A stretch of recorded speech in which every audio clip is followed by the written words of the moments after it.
Good morning, good afternoon, everybody, and welcome into another very exciting Exploring by the Seat of Your Pants broadcast. Today has sort of been the epitome of what we're all about. We started off earlier today live in Nunavut with a broadcast in Inuktitut to 7 classes across the territory. My colleague Joe took us to Mickler's Turtle Landing in Florida to talk about their amazing work saving sea turtles, and we are wrapping up today with an epic program on plastic pollution and how your class can help make a positive difference. So, lots to cover today. I'm going to turn you over to Herman in just a second, but I do want to note we do have a Kahoot today. So between our talk and our Q&A, if you want to play along with a little 4-question quiz to test your understanding, have some fun, you can pull up that game pin in another tab right now, and we'll get to that in about 20-25 minutes. Number 2, this is part 3 of 4 in an epic series with our amazing friends at Digital Moment. So last month, we did an amazing program on AI and how it can help save the Serengeti ecosystem and some of the amazing animals there. Like all our shows that's on YouTube, I really encourage you to check it out. We've got another one coming up in June, so stay tuned for more great stuff from Digital Moment.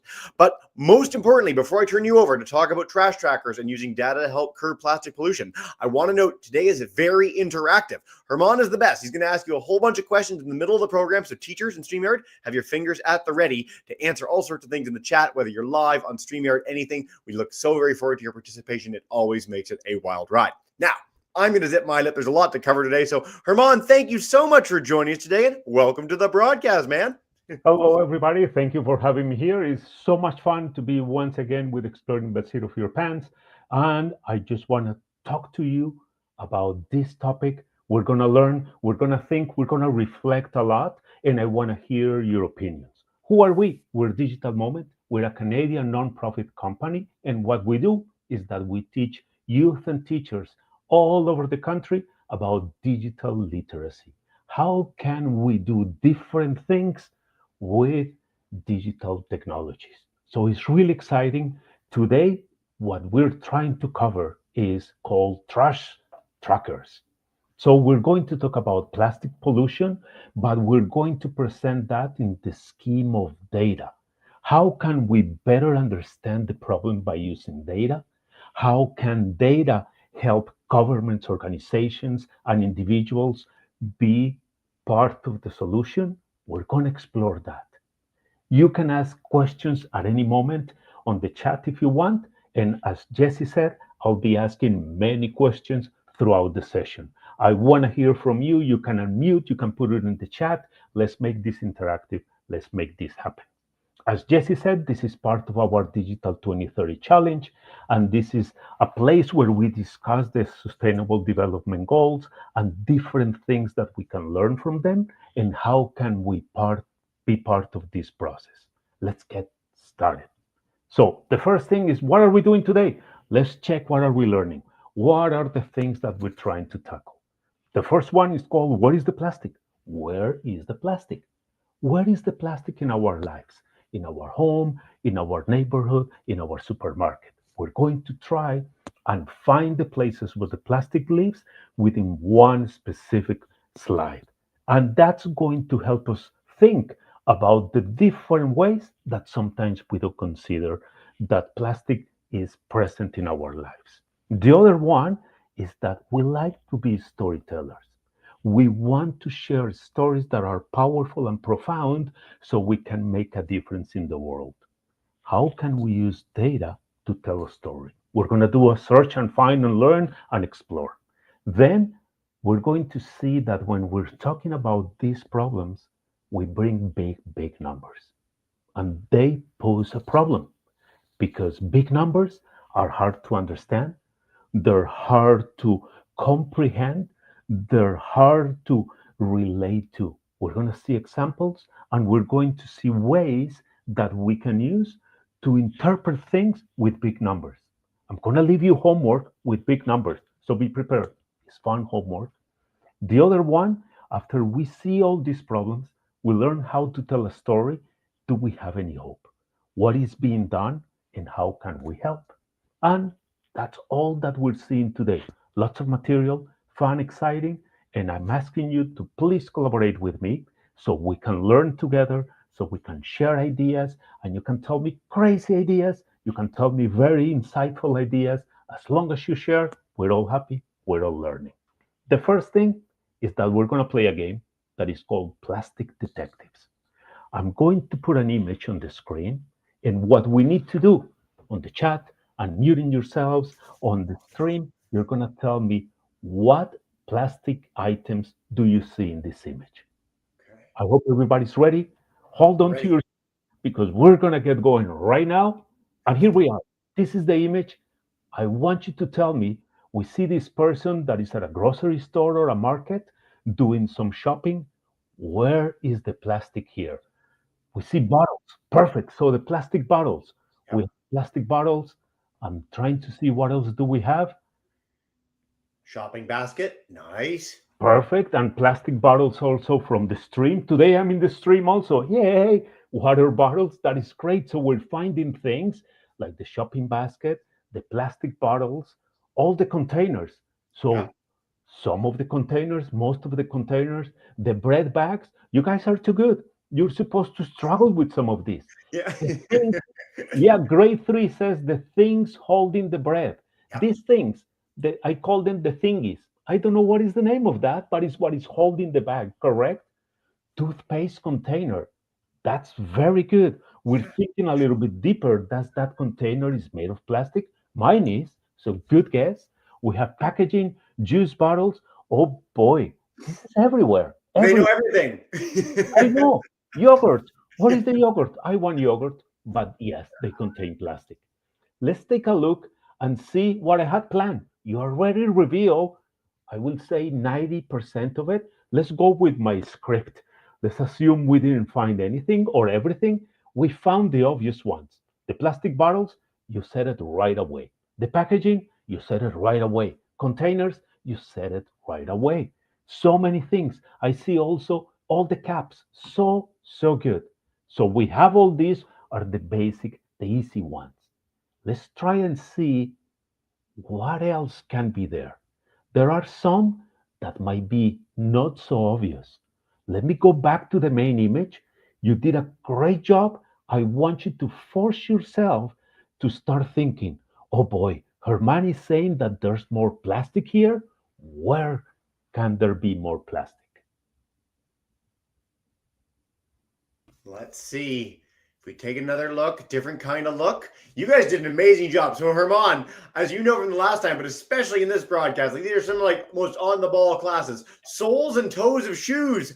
Great. So we went for the shoes. Yep. Very good. You're putting your thinking cap. I could feel you typing and thinking. I can hear it from here, from Toronto. So that was great. And yes, like the last time, Jesse, Yeah. I'm always amazed of how much everybody knows, and it's so exciting.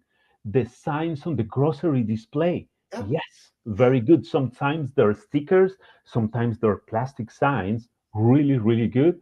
Clear lenses on the lights.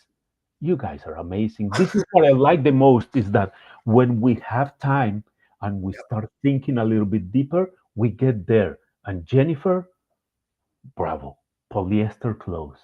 So even in the clothes that we have, there are fibers that contain plastics. Really good. So you found all these things. There's one last one. Shelving, there's one more. I'm going to stay here. Try to think of one more. I'm going to give you a secret. This is my secret. Today, you're the group that has found the most amount of plastic so far. Really impressed. I think we're missing maybe one or two things. I'm going to count five, four. The shelves, we had them already. Very good, Emma. Three. Oh, the stress. Are we going to find these two things? Two. One, let's go with the reveal. Candy bar wrapper, very good. But there's one more. We have hidden plastic, like microplastics that can be in the food we eat, or in this case, the toothpaste inside also has microplastics. Our image has some fruits and vegetables, very unlikely to have microplastics because plastic doesn't degrade well. It doesn't decompose. So for the plants to absorb it, it's going to be much harder. But sadly, fish, they have microplastics in the water and they can ingest it. And then we end up buying the fish that has the microplastics. Great. So we explored and now we have an idea of how sneaky plastic is in our lives. A supermarket, the good thing about the supermarket is the items there, they go to our homes. So they're in many different places. So this is the first part. Let's go to the second part. By the way, very amazed. Thank you for supporting and sharing all your answers. We're going to reflect. I forgot reflection. The reflection is, can we think of ways plastic could be reduced in the grocery store? So I want you to think about those. This is not really to share yet, but if you want, you can. But I want you to think of all those things that we saw in the grocery store. How can we take some of the plastic out? The second thing I want you to consider is, were you surprised that it wasn't, oh, we have balloons, that it wasn't so many products? I guess no, because you figure it out. And the third one, now we need to start thinking if we, our friends, our family, our community start using less plastic, how does that affect the global problem? Does it help a lot? A little bit? None at all. Okay, let's move to the second part. Now, as I said, we're going to go into storytelling mode. You've heard many times that a picture is worth 1,000 words. But when we have an image that contains data, numbers, and lots of specific information, is worth even more. It helps us understand it. It helps our community plan and prepare better. It helps governments understand problems at a different level. We're going to do another activity. What is the image trying to tell us? Right now, I don't see an image. Or we can say that this image is a polar bear in the North Pole during a snowstorm Yeah, eating vanilla ice cream covering his nose. for sure. That could be it, but that's not the case. Let's click and let's see what is the image. So we have this image. I want you to tell me, what can this be? This might be something you already saw in school. Maybe you haven't touched this within your school, but maybe you've seen something like this before. What Yeah. are these bars? What is this trying to tell us? And worth noting for our classes, we got some grade twos and threes today. This isn't what specifically the bars, but what do bars like this? If you haven't seen anything like this before, what does this tell us? Maybe you know, maybe it's new to you. Mrs. Fisher went straight to more trash in the ocean every year. And that seems like a really good guess, correct? Because Yeah, the lines seem to be growing every time. And yeah, then Miss Fisher is saying maybe those are years. We're going to figure that out. Bayside said a bar graph of pollution, yeah. really good. And then we have something that is increasing, that plastic is going up. Very good. We're leading this into the right direction. Let's uncover a little bit more of the chart. Miss Fisher, you get a cookie because you know what?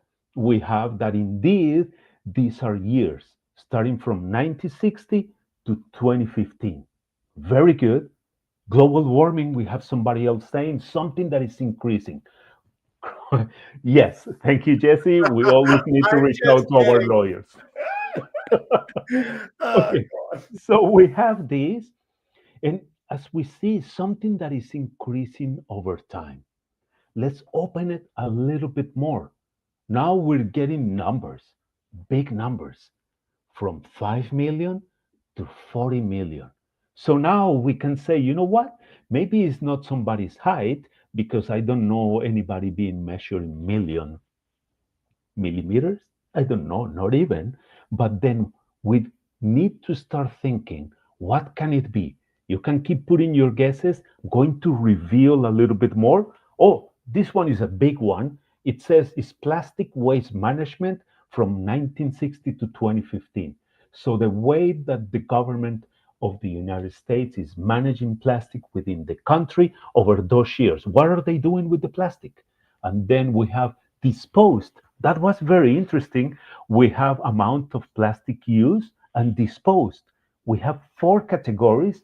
Those can be the ones. We have a blue, an orange, kind of a aquamarine and yellow. And this look, I don't know, like The Simpsons, but I don't think we're looking at The Simpsons. Let's click once more, and we have the full reveal. It's telling us, as you were saying, that plastic is increasing. The plastic that is being processed and what is being done with it in the United States in particular is increasing year over year. And something really interesting is that the lines are yellow, meaning that they're landfill, meaning that that plastic goes to a landfill, and we know that plastic takes from tens to hundreds of years to decompose. So it's going to sit on that landfill for a long time. Then we have a part that is being used in a way to produce electricity or energy. We have one that is recycled, as Jennifer said, and then we have composted orange. What is the orange? Any idea why don't we have composted? Hmm. And Miss Fisher, yes. Yeah. So why wouldn't we have composted for plastic waste? You guys are doing such a great job, man. YouTube, StreamYard, you're like the best audience we've ever had, I think, of one of these. Let's see. Let's see. Can you compost plastic? Maybe that might be a hint in our general direction. Yeah, Let's I see. think we're there. And this time the cookie goes to you, Yeah. Jesse. So Thank yes, you. it's because we cannot compose plastic. It takes too long to decompose, so it's not practical. It's really hard for it to dissolve or break down. Very good, Miss Fisher. And Jennifer Riddle says compostable plastic can actually compost. Perfect. So, what I want you to take a peek now is that what we did is that we have a graph. Remember the idea of an image speaks for 1,000 words? In this case, this graph is telling us so many things. What is the amount of plastic over time? And we can clearly see how much is growing. We can see the way that is being managed, that even in 2015, most of it is not being properly used. It's just being wasted. And then for the total amount of plastic, we started recycling in 1990, according to the graph, and it has increased. It's getting better, but it's not great yet. Better is good. Doesn't mean that things are worse. They're getting better. They can still be better. So we need to keep working for that. We saw where plastic lives, and we see now a way that in just one image, we can present a powerful message to everybody in our community, our friends, the government, and the world in general. Data, really important. Presenting data in graphs, even more important. But there's a catch. We had those millions there. Now, I have a big challenge for all of you.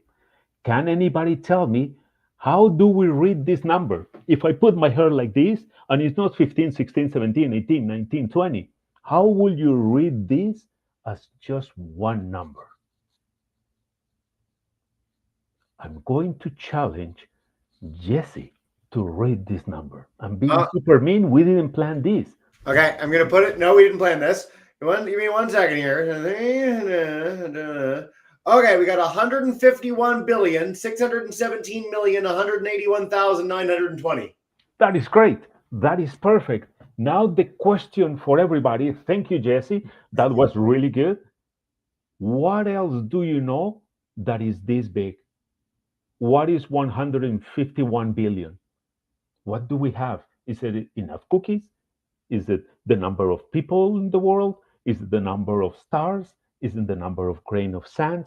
What do we know that number can be?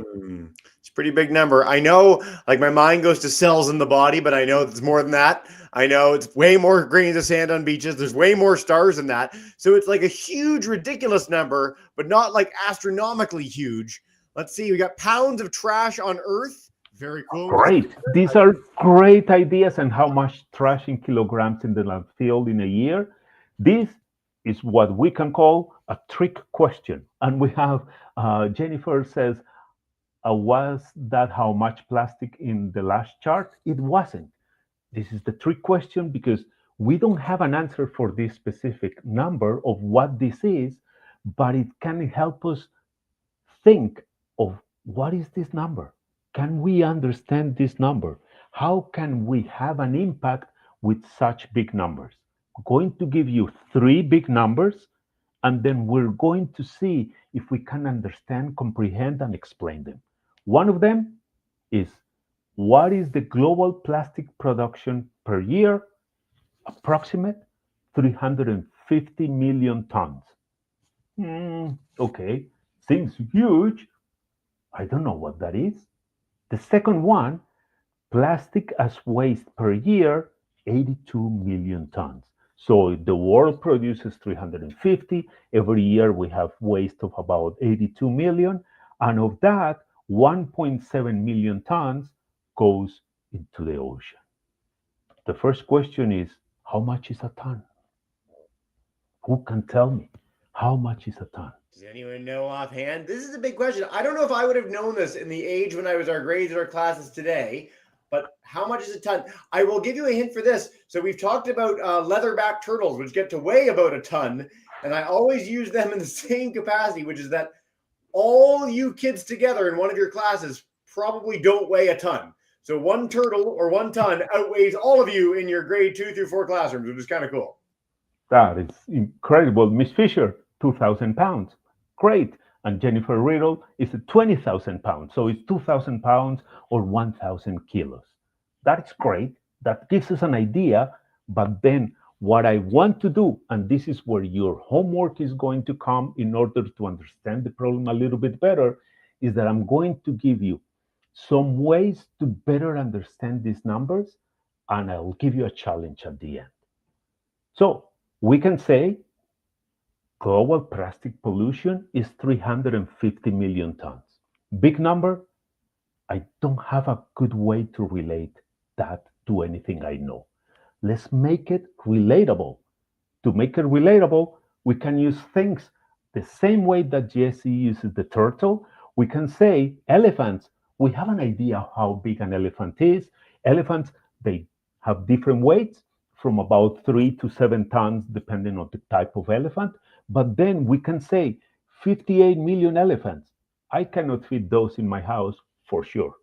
I cannot fit those in my neighborhood for sure. Then we understand better the size of the problem. Or we can think about blue whales, and this is about 1.8 million. Numbers still big, but easier for us to process and understand. I invite you always to tell your stories with data and numbers using relatable numbers, relatable information that everybody can understand a little bit better than just the simple data as presented as extracted. Second one, plastic as weight per year, 82 million tons.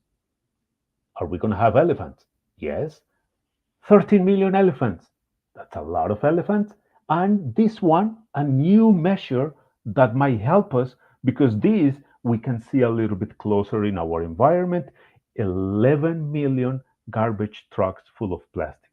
Imagine how far can 11 million garbage trucks go if we line them up and all that full of plastic. That's what is the waste. Now let's think about this plastic entering the ocean every year, 1.7 million tons. What is that in elephants? That's 283,000 elephants. Imagine 283,000 elephants taking a swim in the ocean. That will be a huge, huge beach party. But we know that with plastic, that is something that is not good, or we can relate it to something that you have in your schools, 70,000 school buses full of plastic waste. We took this journey, and then it feels like a little bit depressing. We learned that telling a story is very important and using data, numbers, and information is inspirational and it helps us understand the problem. Now, how can we solve it? What can I do? I'm just here sitting here. Can I do anything? Is there any hope? Yes. And part of the hope is this beautiful image of the ocean. And in the ocean, we have these two boats with this huge net. Jesse with Exploring by the Seat of Your Pants. I already talked about this organization in the past, and it's an organization that is doing great things to clean up the ocean. And we're going to present this as one of the things that in common humanity is doing, but also what can we do in particular. Let me take you there. Organizations like the Ocean Cleanup, this is the key. They're helping clean up, but they're helping people, organizations, and governments understand how to better clean up our ocean by preventing the plastic getting there. So, what we're doing today, what I'm doing today, talking to you via Exploring by the Seat of Your Pants, is my little contribution to letting you know what is the problem and how can we help others understand it using data. And how can we use that data to better send resources, send help to the specific places.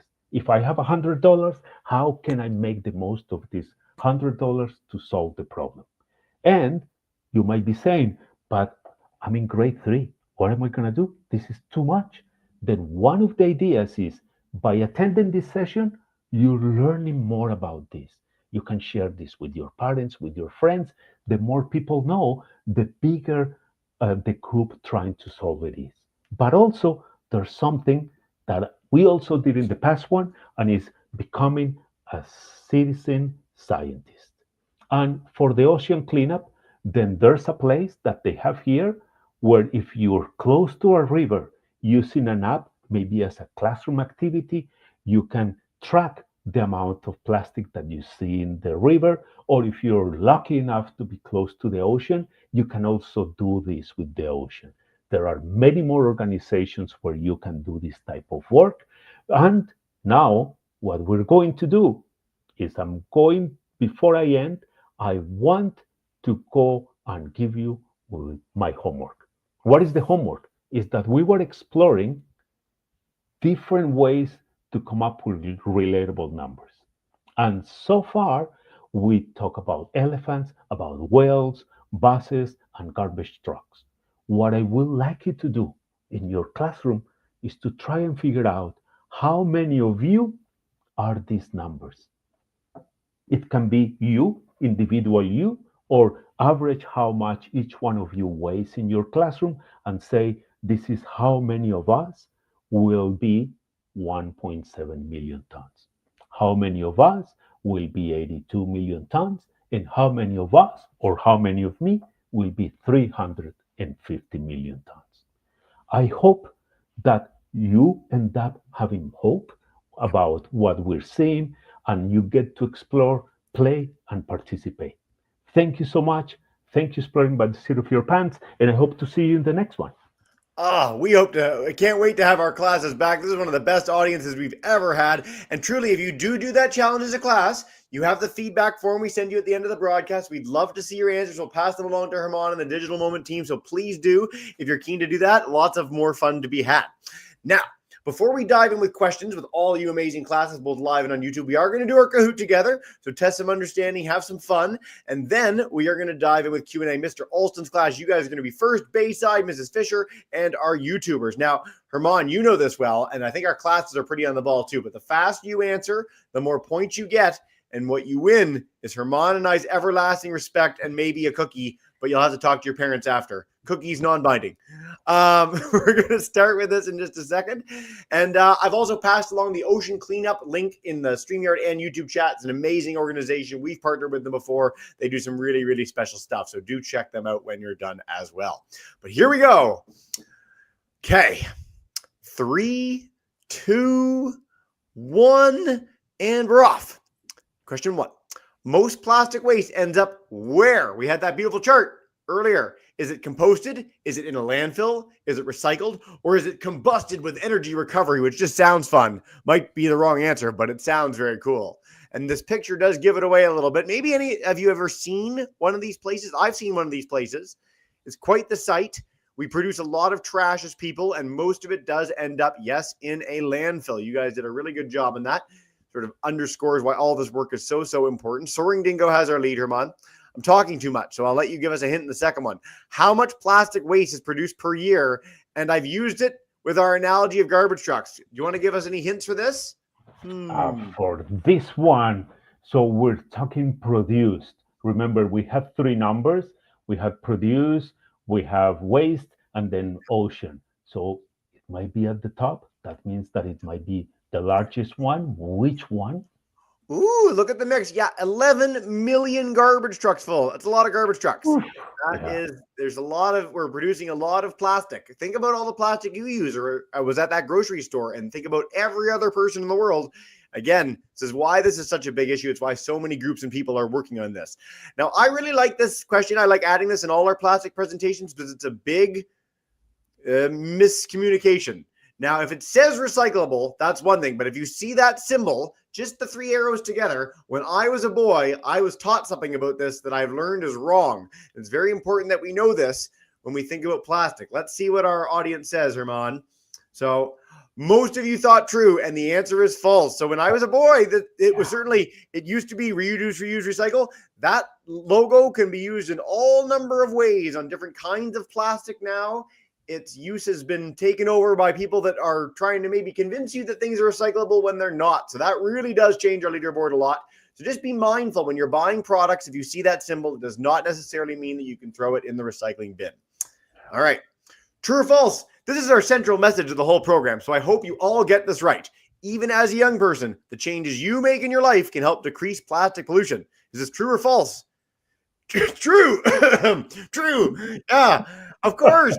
Of course, you can make a difference. And I hope the 38 of you that have your answers in so far have gotten this correct. Yes, true. Of course, we can always make a difference. You can always do positive things on behalf of wildlife and the planet and beyond. So for most of you who got that right, way to go. Rockstar Possum is third. Oof. Second is Bright Lion. And first, for all the marbles, is, drum roll please, Soaring Dingo. If you are any of these people, let us know who you are. Way to go, everybody. And thanks for playing along no matter what. Always good to learn and play along in games. Now, we are going to begin with our Q&A. So our Cougar Cubs, grade 4 is Mr. Alston's class. If you guys want to kick us off with the first question for Herman, you are good to go. Hey, guys. Come up, Hawkins. Come up here. Okay. How much plastic is there in Canada? Ooh. Oh boy, that is such a great question. And I'm going to answer with a terrible answer. I don't know. But I can research and I can share it with Jesse after. But I don't have the numbers with me of how much is in Canada. But we produce a good chunk of plastic, and we produce a good chunk of oil also that helps produce the plastic. I really like this question because specific info in this is hard to find, and Herman can certainly pass this along later. But I know when I was the age of our students in our classrooms, I thought that Canada was one of the best countries in the world at being good and not making plastic. And we're actually one of the worst. And I love being Canadian, and Canada has lots of good things going for us, but we do use a lot of stuff compared to most countries in the world. So Australia, the US, and us tend to be the biggest plastic producers in the world. And so it really does make a big difference when you can make an individual difference in how you use plastic in your own life to help lower that number a little bit, because every little bit helps. And if all 40 plus million Canadians do that, we won't be that bad anymore. So good question. Thanks, guys. And one extra thing, Jesse, Please. because what you're saying is key, is we're big producers, but also the countries you mentioned are big consumers. Yes. We consume a lot, and then we end up throwing a lot. Yeah. Thank you for the clarification. My bad. Bayside Public School. Come on in, Ms. Abel's class. Welcome in, guys. Hello! Hi. All right. So do any of you have a question for Herman? I love your energy. Do any of you have a question? What is the worst plastic for the ocean? Ooh. Oof. I'm going to blank out in many of these questions, but the worst plastic for the ocean, there are two kinds. One is plastic that first breaks down into microplastics easily, and second is plastic that stays without breaking down at all for a long time. So those are the two worst kinds. One is the one that goes into microplastics, the fishes eat it, and then it goes into the rest of the food chain, and the one that just sits there for years and years and years.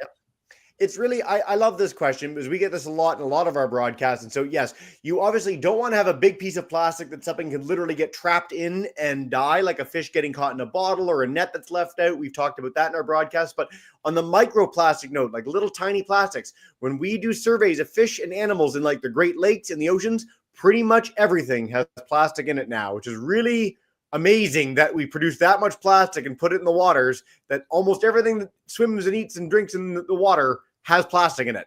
So it really underscores that this is a very big issue and that everyone needs to do their part to get involved with it. We have some questions about this on YouTube, and we are going to get to those in a minute as well. So Mrs. Fisher's class, I'm going to come to you first. Come on in and take us away. Hi. What's the most amount of trash that's collected in one day? Ooh, the most plastic in one day. Per day. I don't have all this data. I feel so incompetent sometimes. But yeah, I don't have how much per day, but it varies. It's production, and it's the 350 million is per year. So we can say that this is an average, but we don't have like this is the specific day.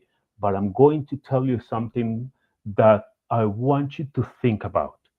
Let's not think of how much is produced or what is the day that we produce the most, but I want to ask everybody in the chat if we think what is the day of the year that we throw the most things in the garbage, which Ooh, will be the one that we throw more garbage or I more like plastic. this. I think I was like, what is going to be the answer? And I think I figured it out, but I'm going to give our classes a quick second.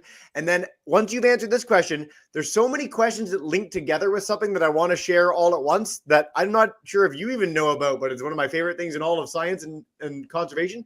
So the day that we throw out the most plastic, what do our classes think? You want to put it in the chat, everybody? It's a tricky one. I think maybe it's related to a holiday. Oh, Earth Day. I hope not. Let's hope not. No, we want to put the least plastic on Earth Day. New Year's Eve or Christmas, or maybe I was going to say Boxing Day the day after, but it could be Christmas. What is it, Herman? Yeah, it should be Christmas. The Boxing Day is big, but Christmas is where we get the presents, and then we just wrap. And then you see in your cities, you see the recycling bins. They just grow. You need a second recycling bin for that day because we're throwing so much.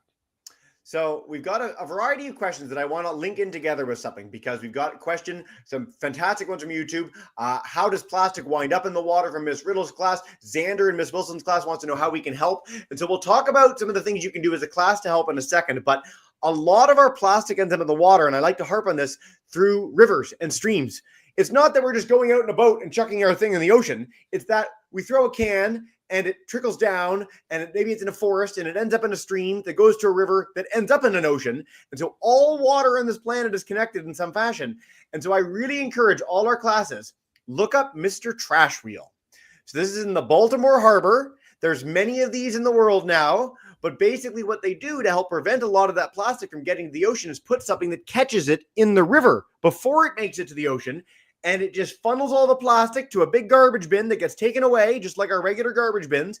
And it's much better for that plastic to end up in a landfill than it is in the water. But Mr. Trash Wheel is one of the coolest things ever designed to combat this problem. But Herman, for our classes in class today, what can they do at home, or what can they do with their families or classrooms to help plastic pollution? I think this is our biggest question. Yes. So with the very good what you answer, and there are many other connecting to that, but to that specific question, what can we do? There's one thing that we always can do, and you're doing it. It's learning more about the problem. That is the first thing that we always can and need to do. Especially if you're in grade 3, you don't need to go and advocate, you don't need to go and send letters to the government. You need to learn about the problem. Second, we can use what we learn from the supermarket and try to see from the products that we buy and consume, and tell your parents to maybe find alternatives. Remember the bread, the little thingy that I call the thingy that holds the bread? There are some that now they have cardboard there, or they just have a nut. Then why don't we go with that loaf of bread instead of another one? The other thing is something that we're going to explore in the next session, is that what we can do is use our things longer. If I have a pen, I can use that pen longer. Maybe I can change or refill the pen instead of throwing it away, because then I'm extending the life of those products and then there's less waste. But the most important is learning about the problem. And as we saw today, finding ways to share it with others that are impactful and simple. You don't want to go and send a document of 20 pages where you can share an image that is going to display the same information. Yep. I remember when I was in your classes, back when I was a boy, you used to go to grocery stores and we get 50 plastic bags to walk away with your groceries. Now you've got 3 reusable bags that I've used hundreds, if not thousands of times. When I used to come to school and lunches, my sandwich was wrapped in plastic. All my things are wrapped in plastic. Now I have a reusable lunchbox, so I don't need any of that. If you get coffee, if your parents or teachers get coffee, you can bring a reusable mug and they'll refill it every time and you save that much plastic. So all these things make a really big difference. And I really encourage you. I know you're young, but as we've said in the Kahoot, you can all make a big difference, especially with your families, by sharing what you learned. So I love your energy and enthusiasm and your involvement and your knowledge. You guys knew so much today in our Q&A, and it's amazing. But we are nearing the end of the broadcast. And so I want to note, we're going to pass along all this cool stuff, including ocean cleanup, digital moment, all sorts of great stuff to keep the learning going. Let us know if you figure out how many of your classes equal that amount of trash. We'd love to hear from you on that. But before we bring you all in to say a big thank you and farewell, Germán, is there any final message you want to leave our classes with today before we say goodbye? Yes, the final message is that all these things are important. We need to learn about them, but we need to know that there's something that can be done. The world, we hear lots of news that are terrible, and part of the information we share today is terrible. But there's a lot of people, and it can be you and your family and your friends in the future that can be part of the solution of these problems. So the world has problems, but it's getting better in many ways, and we can keep working together to make it even better. No better message than that. Well, thank you so much. I look so very forward to our program in June. And as you know from your last show with us, I'm going to bring in, I think these are actually, quite honestly, our 3 most enthused classes that we have on that are live with us. So Mr. Alston's class, Bayside, Mrs. Fisher, thank you so much, everyone. Have a wonderful day.